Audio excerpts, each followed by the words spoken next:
The Kuwait Dialogue Center, Mahak, concluded its 2 days conference yesterday with 4 different workshops for media dialogue and its contribution to forming positive mentality, e-dialogue and social media networks, family dialogue, and finally, the development of dialogue.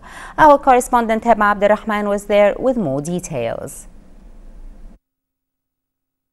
Kuwait Dialogue Center's Constituent Conference, held under the patronage of His Highness the Amir Sheikh Al-Ahmad Al-Sabah, recommended at end of its deliberations yesterday the upgrade of dialogue among youth.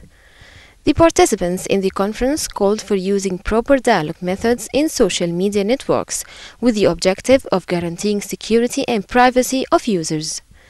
The conference witnessed earlier in the day 4 workshops. Head of Mass Communication Department at Kuwait University, Dr. Yassin Al-Yassin, in a workshop about media dialogue and its contribution to forming positive mentality, said that the dialogue was linked to morals.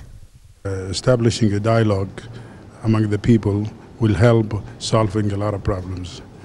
I think it's a good idea. I think it's important, but for me as a communicator, I think dialogue will never ever happen unless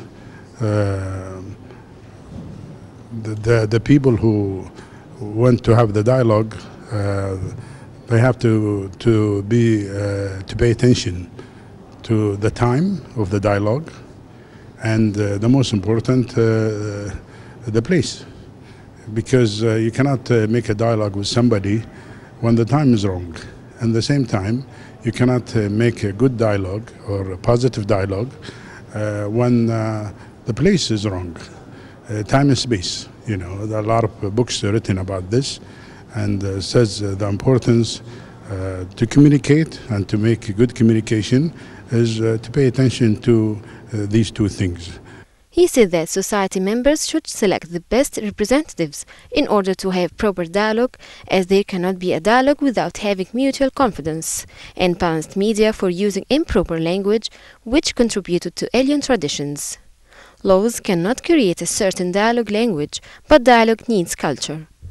After 2 days of workshops, the Kuwaiti Dialogue Center tries to pave the way to its existence in the Kuwaiti community and make it familiar with people in a very distinguished way, as this is the first center of its kind to be established here in Kuwait. From the Convention Center in Royal Suite Hotel, this is Al-Ahmad reporting for English News.